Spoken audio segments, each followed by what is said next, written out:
Beaucoup de patients sont surprises, voire inquiètes lorsqu'on leur parle d'une partie rose sur leur future couronne en zircone.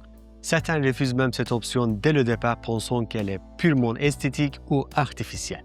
Pourtant, dans de nombreux cas, il s'agit d'une nécessité médicale fondamentale et non d'un choix optionnel. Pour comprendre cela, il faut introduire une notion essentielle, la dimension verticale. Il s'agit de la distance entre la mâchoire supérieure et la mâchoire inférieure lorsque les dents sont en position. Cette distance est propre à chaque patiente, mais elle se situe idéalement entre 35 et 40 mm. Lorsque cette hauteur est respectée ou proche de cette norme, il est possible de réaliser des dents avec des proportions naturelles sans avoir besoin de rajouter de parties roses. Mais lorsque cette dimension verticale est plus importante, la situation change complètement. Et dans ce cas, il faut être très clair. Il n'existe que deux options. Soit on refuse la partie rose, et dans ce cas, les dents devront être visuellement beaucoup plus longues, parfois jusqu'à 1,5 fois leur taille normale, simplement pour combler cet espace. Le résultat sera alors artificiel, disproportionné et immédiatement perceptible lorsque le patient sourit.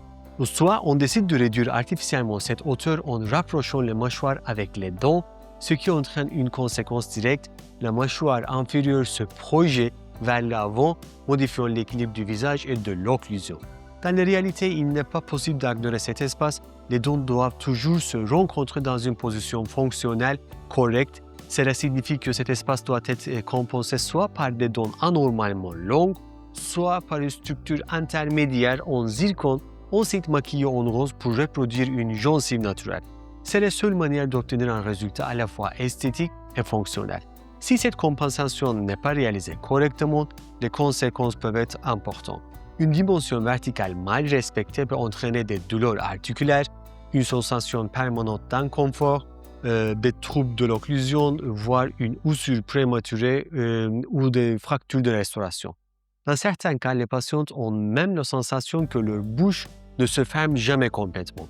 Il est également essentiel de comprendre que cette partie rose n'a rien d'artificiel dans son rendu final. Elle est réalisée par des techniciens spécialisés à la main avec des techniques de maquillage extrêmement précises sur la zircone. Le résultat est naturel, discret et indétectable. Ce n'est pas un compromis esthétique, c'est une solution technique avancée. Et il y a un point très important que je tiens à souligner. Lorsque vous dites à une clinique dès le départ « je ne veux pas de partie rose sur mes zircones » et que l'on qu'on vous répond immédiatement « bien sûr comme vous voulez », sans aucune explication médicale, vous êtes presque certainement en train de parler à une clinique de tourisme dentaire en Turquie. C'est typique. Dans ce type de structure, l'objectif principal est de vous faire venir. Une fois sur place après paiement, vous découvrirez souvent que les choses changent, que les contraintes apparaissent et que les décisions deviennent plus difficiles à négocier. Si une clinique vous garantit à l'avance que la partie rose ne sera jamais nécessaire, sans même analyser votre situation clinique en détail, cela signifie très clairement que vous ne parlez pas à un médecin, mais à un commercial. Un praticien sérieux ne garantit jamais ce type de décision avant une évaluation complète. Il explique, il analyse et il adapte le traitement à votre biologie. C'est pourquoi vous devez retenir ceci. La partie rose en zircone n'est pas un choix esthétique, mais une nécessité biologique dans de nombreux cas. Refuser cette option sans indication médicale peut compromettre à la fois l'esthétique, la fonction et la stabilité à long terme. N'ayez pas peur de cette solution. Lorsqu'elle est indiquée scientifiquement, elle protège votre équilibre occlusal, vos articulations et la durabilité de votre traitement. C'est Dr. Kasapoğlu de Turquie. Merci et cordialement.